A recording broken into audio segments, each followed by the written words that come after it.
Rusia dan Ukraina mengakui pertempuran sengit terjadi di sepanjang perbatasan wilayah Donetsk dan Zaporizhzhia, daerah di mana pasukan Ukraina dilaporkan memperoleh kemajuan dalam beberapa hari terakhir.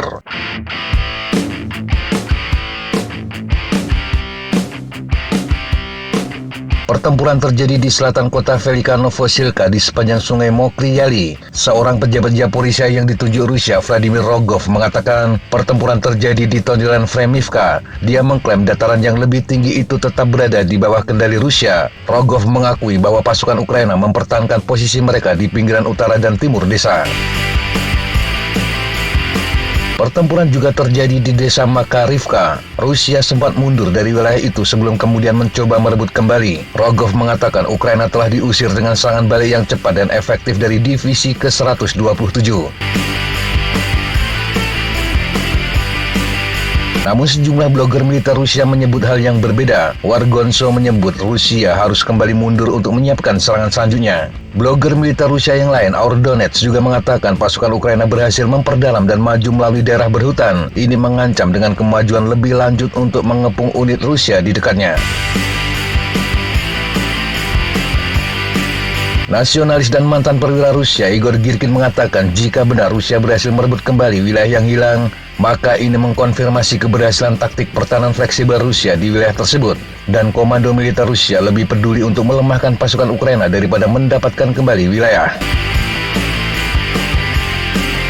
Girkin mengklaim bahwa pertahanan khas pasukan Rusia adalah mundur ke area belakang untuk menarik infanteri lawan keluar dari jangkauan pertahanan udara dan peperangan elektronik Ukraina. Selanjutnya, pasukan Rusia akan menyerang daerah tersebut dengan tank dan dukungan pertahanan udara untuk mencegah pasukan Ukraina mengerahkan elemen pertahanan udara ke daerah yang baru itu.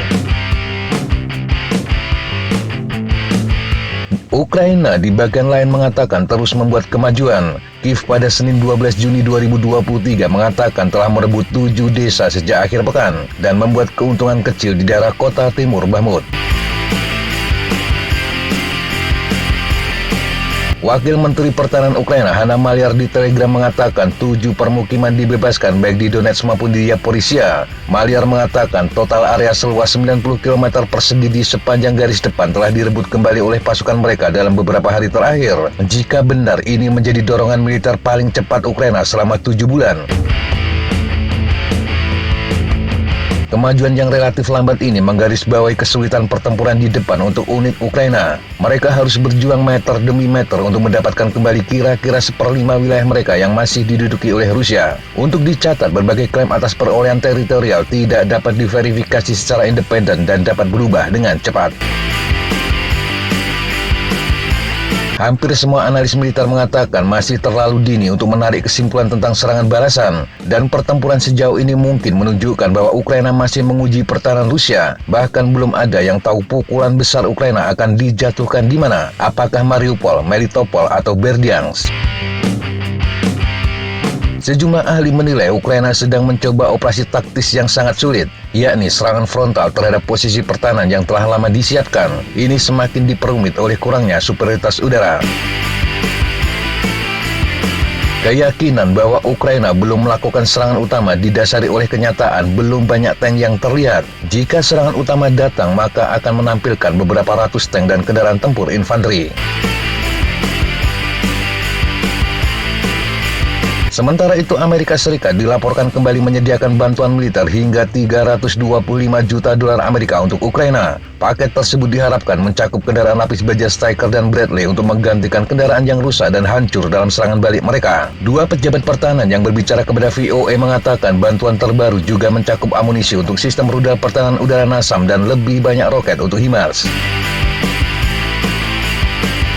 Ukraina dilaporkan telah kehilangan setidaknya 16 kendaraan lapis baja yang dipasok Amerika dalam beberapa hari terakhir. Jacob Janowski dari situs web intelijen sumber terbuka ORIK mengatakan jumlah ini mewakili hampir 15% dari 109 kendaraan yang diberikan Washington kepada Kiev. Kendaraan tempur Bradley dapat menampung sekitar 10 tentara. Kendaraan digunakan untuk mengangkut personel ke medan perang sambil memberikan dukungan tembakan.